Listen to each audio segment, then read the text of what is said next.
Alright, what's up guys? So this is going to be part one of my MP7 build series, and in this video I'm going to be going over specifically the brace setup, the collapsing brace setup, because I mean, come on, that's probably one of the coolest things about this build is the brace. So printed parts, you're going to need this part. This is the brace rear or something. It interfaces with the back of the receiver just like that. Locks it into place. You're also going to need the rear of the brace. This is the part that, you know, goes against your arm. So saith the ATF. This is the Unseen Killer remix, the Hawaiian one, for those who care.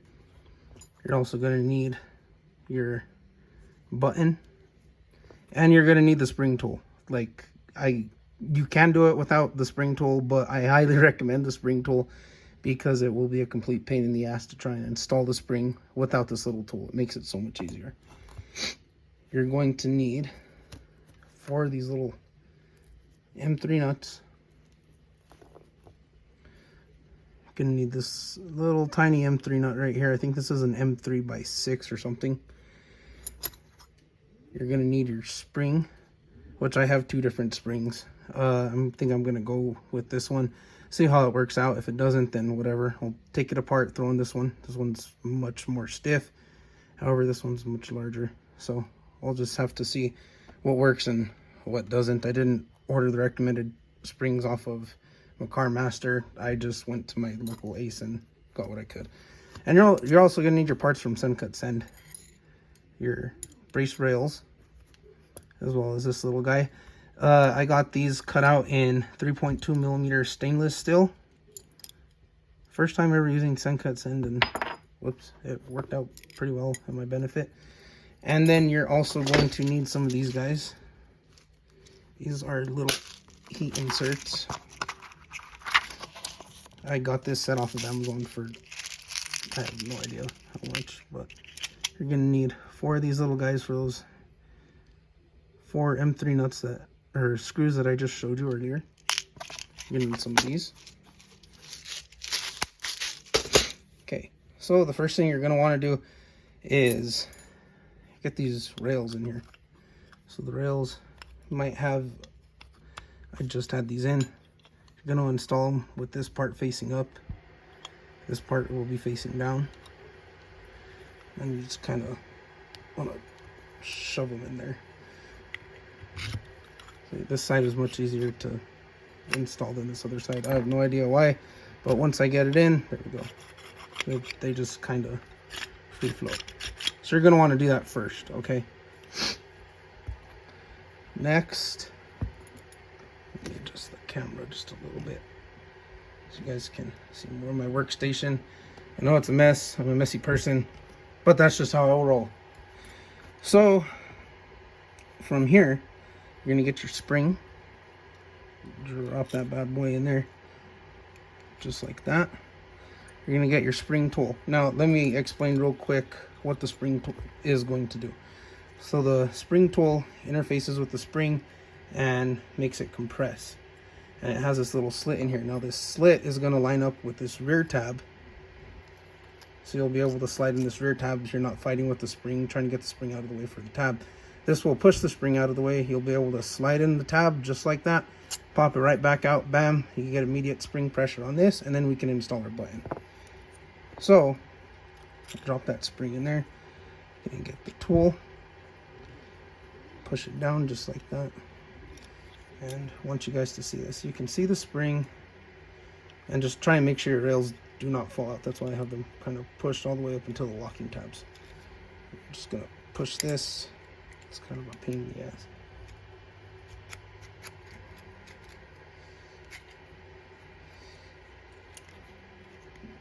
I just had it. And it does not want to cooperate with me.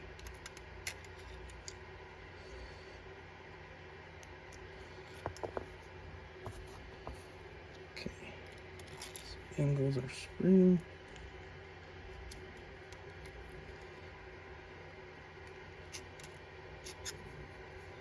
And there we go. Trying to get this so I can show you guys. So You can see clear through it. That's what it should look like. The spring is fully compressed out of the way. The tool is doing its job in holding that open. So now you need to make sure the rails are on a slot right here inside this part. So almost completely out of the way. You need to line that up to make room for the little tab to slide in. This part's kind of a pain in the ass, but there's a few things about this build that are kind of a pain in the ass, but it's an awesome build. Kind of turn it.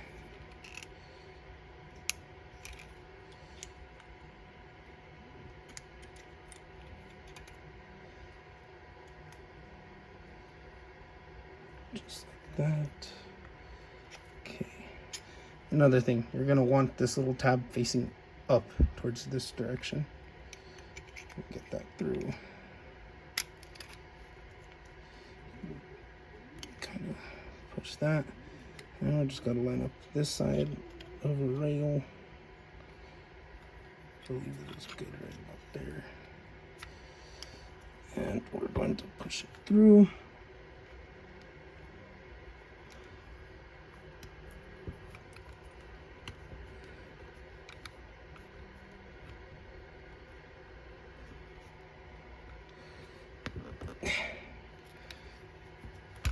And we're just going to give it a little bit of a love tap with the hammer.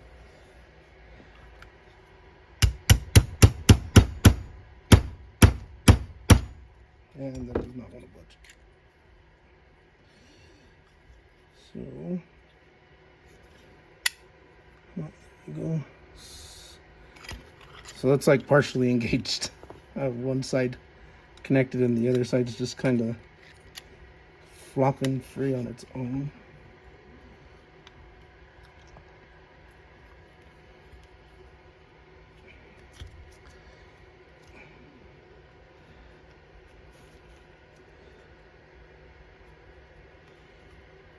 Press down. This thing just does not want to come to this side. I've had this installed before, and it was so much easier the first time. But of course, as soon as you pull out a camera, it does not want to cooperate.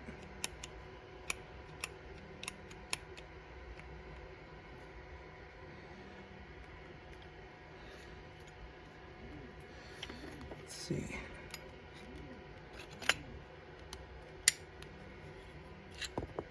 Oops. We're going to try it with the button itself. See if this makes a difference.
I think I found the issue.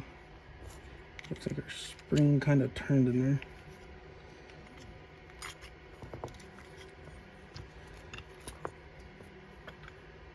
Kind of butchered the end of that.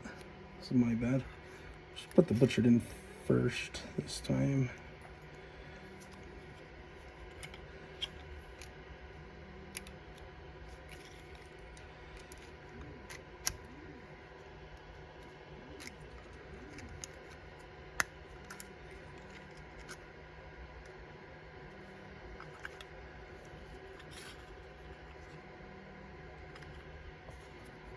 Okay, try this again.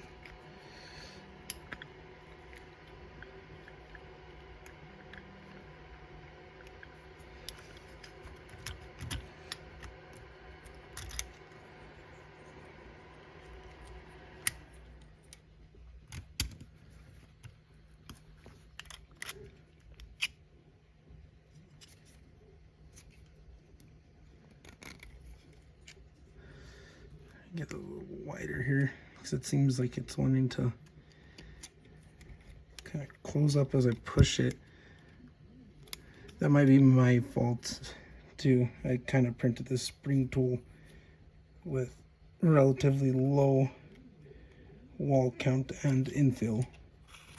So probably be easier if I had this printed in higher infill.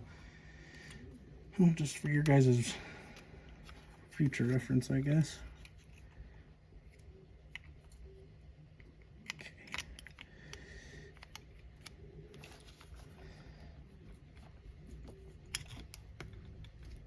Now let me try pushing it in from this other side.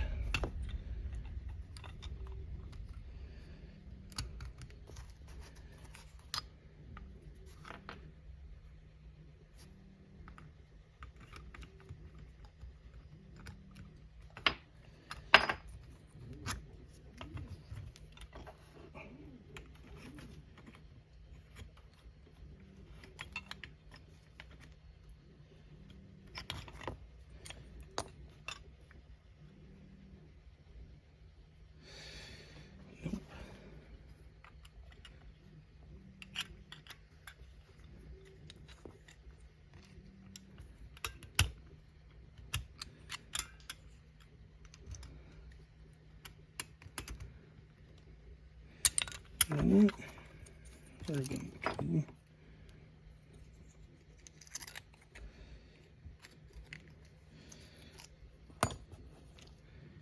get this and kind of wedge it in there like that, just to make sure it stays wide enough, because that seems to be what's happening here, is the tool is ever so slightly deforming, causing it to be a pain in my ass.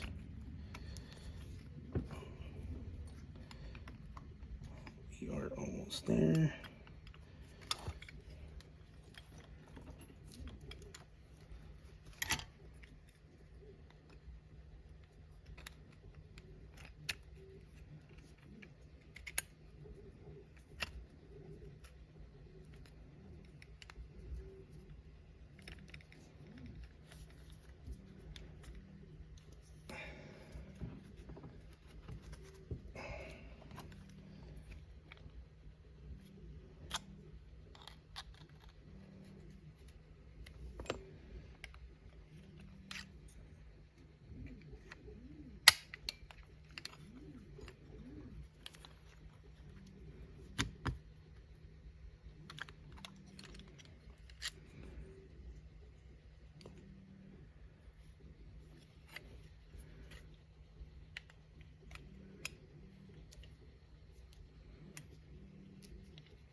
You know what?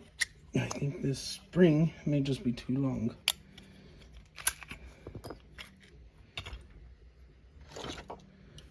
Cut it. I'll cut like 2 coils. Whoops.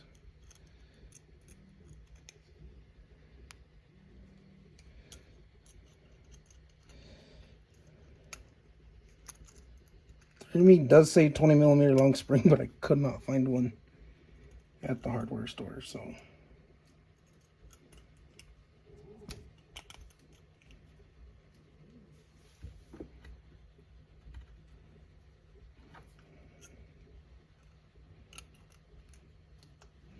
this one is larger than what we need.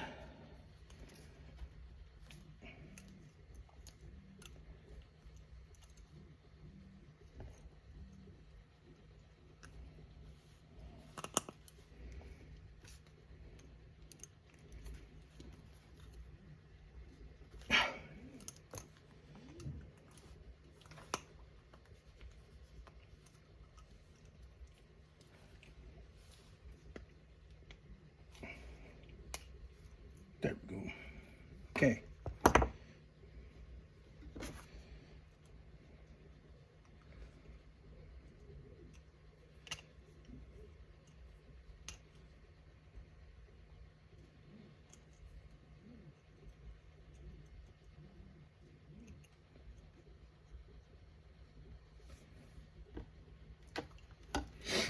There.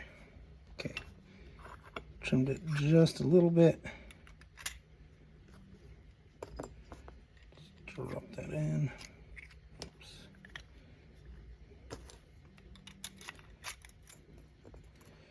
Forgot. Drop that part in. Okay. Get this lined up with the slot. Put that through. Please fucking work.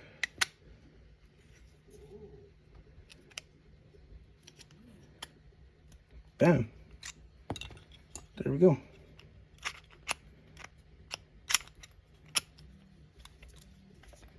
Okay. So now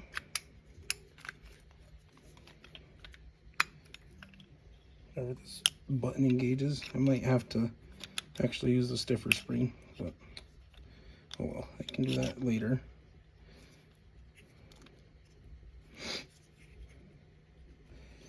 You can see it's locking, or at least that other side is. Oh, there we go. Okay. Both sides are now locked. Cool. You're gonna get your button with this flat head end. It's gonna face this part. You will have this little cutout. The little cutout's gonna face this way. Get that little tiny M3 screw.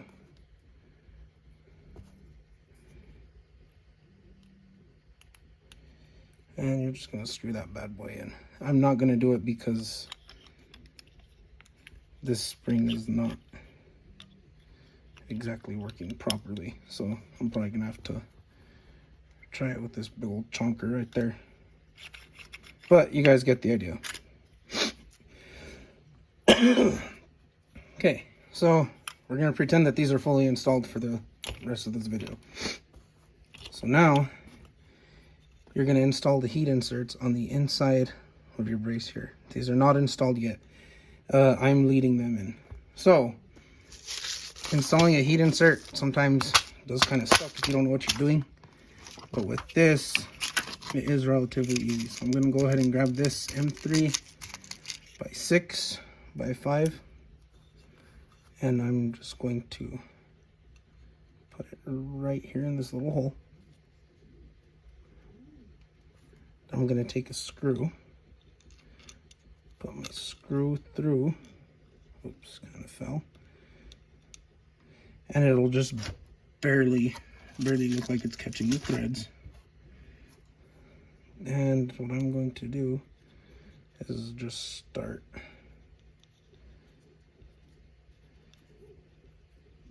screwing this in, and it'll start pulling that thread insert. So I'm gonna go ahead, see, it's pulling it through, and then you'll start to feel a lot of resistance right there. You're gonna want to stop. So our heat inserts are set. Well, we need to install one more heat insert. We'll do that here.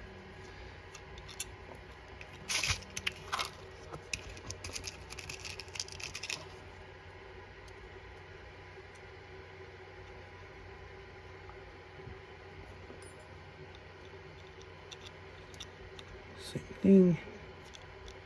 Get that and line it up.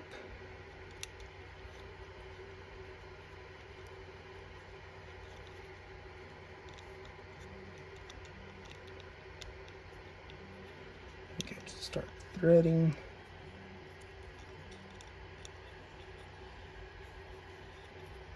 And it's just pulling that heat insert straight into the hole, which is the biggest pain in the ass when using heat inserts, is trying to eyeball it into the hole. I found this to be a very good way of getting them straight in. So as soon as it starts getting kind of tight on us, and go ahead and remove this screw.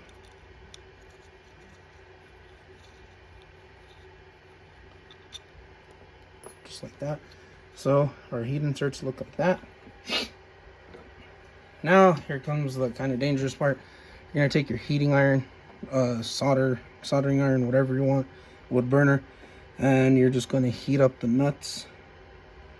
You want to avoid contact with the printed part as much as possible, because once you get one of these wood burners or soldering irons, whatever you use going, it will just absolutely eat through any printed part. I mean, obviously high heat, and this is plastic. So we're just gonna heat up the nut. And just like that, you can see I'm